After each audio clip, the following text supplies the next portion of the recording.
Good morning friends, কেমন আছো তোমরা সকলে? আজকে আমার গলাটা কিন্তু বেশ ডাউন আছে, তো জানি না কতটা ভয়েস তোমরা ক্লিয়ারলি শুনতে পাবে। মানে শরীরের অবস্থাটা একটুখানি বিগড়ে গেছে। তো যাই হোক, আজকে আবার একটা নতুন ভিডিও নিয়ে চলে এলাম, সপ্তাহের লাস্ট ভিডিও। আজকের ভিডিওটা গত সপ্তাহে শনিবার দিনে তো শ্যুট করার।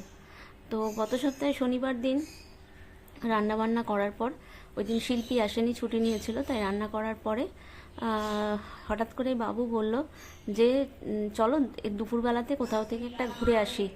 তো দুপুরবেলা কোথা থেকে ঘুরে আসি, তখন বাজছে 12টা। তো 12টার সময় কোথায় বা যেতে পারি, ফিরে এসে লাঞ্চও করতে হবে, কারণ সমস্ত রান্না হয়ে গেছে।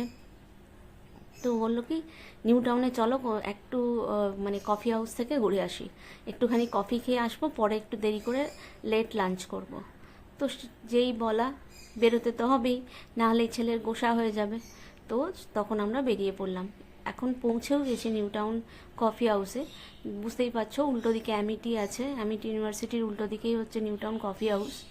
তো কফি হাউসে যখন উদ্বোধন হয়েছিল সেই সময় একবার গিয়েছিলাম, কিন্তু সেই সময় এত লম্বা লাইন ছিল যে ভেতরে ঢোকার মতো ধৈর্য ছিল না। ওই লাইনে দাঁড়িয়ে লম্বা ঘন্টার পর ঘন্টা ঘন্টার লাইনে দাঁড়িয়ে ওখানে ওয়েট করে ভেতরে ঢোকার মতো ধৈর্য শক্তি ছিল না, তাই জন্য ভেতরে যাইনি। এই প্রথমবার নিউ টাউন কফি হাউসের ভেতরে ঢুকলাম।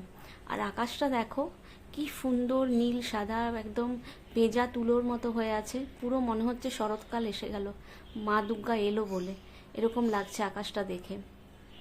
তো ফাইনালি কফি হাউসে গিয়ে ঢুকে গেলাম, এবং কফি হাউসটা বাইরে থেকেও দারুণ দেখতে, আর আকাশের সাথে কম্বিনেশন করে যেন মনে হচ্ছিল কফি হাউসের কালারটাও সুন্দর একটা সেজে উঠেছে।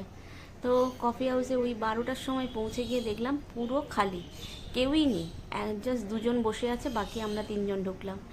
তো আমরা মানে মনেই হচ্ছিল যে হাসি পাচ্ছিল, লজ্জাও পাচ্ছিল যে এইরকম অড টাইমে কেউ কফি হাউসে আসে দুপুর 12টা 12:30টার সময়। তো যাই হোক, আমার খ্যাপা ছেলে, তার কথা তো শুনতেই হবে। তো গিয়ে আমরা দুটো কফি অর্ডার করলাম, আমি আর আমার হাজব্যান্ড। ছেলে একটা কোল্ড কফি উইথ আইসক্রিম, আর এক প্লেট ফ্রেঞ্চ ফ্রাইস, আর এক প্লেট গন্ধরাজ চিকেনের পকোড়া অর্ডার করলাম। খাবার নিয়ে মানে কি বলবো, গন্ধরাজ মানে ফ্রেঞ্চ ফ্রাইস তো সবসময় খাচ্ছি, ওর তো আর আলাদা করে কিছু বলার নেই। কফিও ঠিকঠাকই ছিল, কিন্তু গন্ধরাজ চিকেনের যে পকোড়াটা, সেটা জাস্ট এক্সট্রিম ভালো ছিল।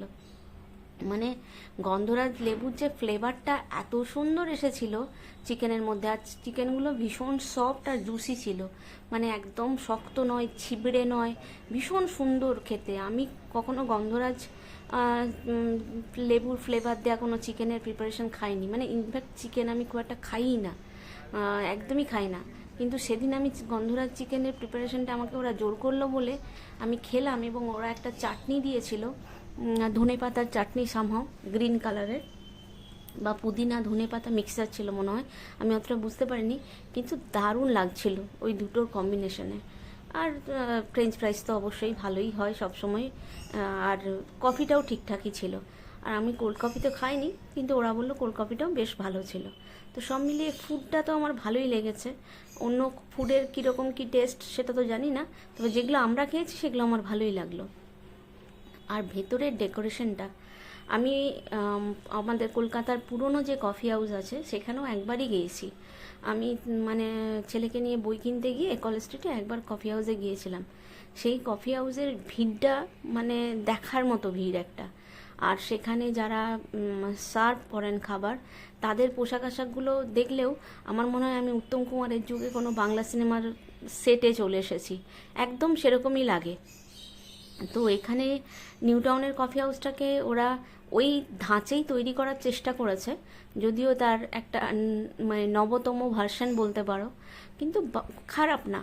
নিউ টাউনের দিকে মানে দেখো, কলেজ স্ট্রিটে তো সবসময় যাওয়া হয় না, আমরা যারা অনেকটা দূরে থাকি, এই কেষ্টপুর, রাজারহাট, নিউ টাউন এইসব চত্বরে থাকি, তাদের জন্য নিউ টাউন কফি হাউসটা বেশ ভালো, আমার বেশ ভালো লেগেছে, কারণ আমি প্রথমবার গেলাম, আমার প্রথমবারে বেশ ভালো লাগলো। আর নিউ টাউন কফি হাউসের কফিটাও কিন্তু আমি যে মেইন কফি হাউস, তার কফির থেকে আমার একটু ভালোই লাগলো, কারণ মেইন কফি হাউসের কফিটা খুব একটা আমার ভালো লাগেনি। যদিও কেউ প্লিজ এখানে ক্রিটিসাইজ করো না, আমি জাস্ট আমার আমার পছন্দটা বললাম। সবার পছন্দ তো সমান হয় না, তাই না?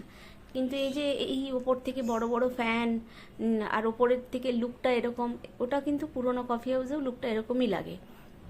এবার সেটা একটু পুরনো হয়ে গেছে, এটা একদম নতুন, তাই জন্য এরকম। কিন্তু শেপটা, মানে লুকটা, ফিলিংসটা সব কিছু একই রকম দেওয়ার চেষ্টা করেছে। আমার ভালো লাগছিল, আর ভেতরে যত পেন্টিংস ছিল সব মিলিয়ে কিন্তু আমার বেশ ভালো লাগলো নিউ টাউন কফি হাউস। তো প্রথমবার গেলাম বলেই হয়তো আরও ভালো লাগলো।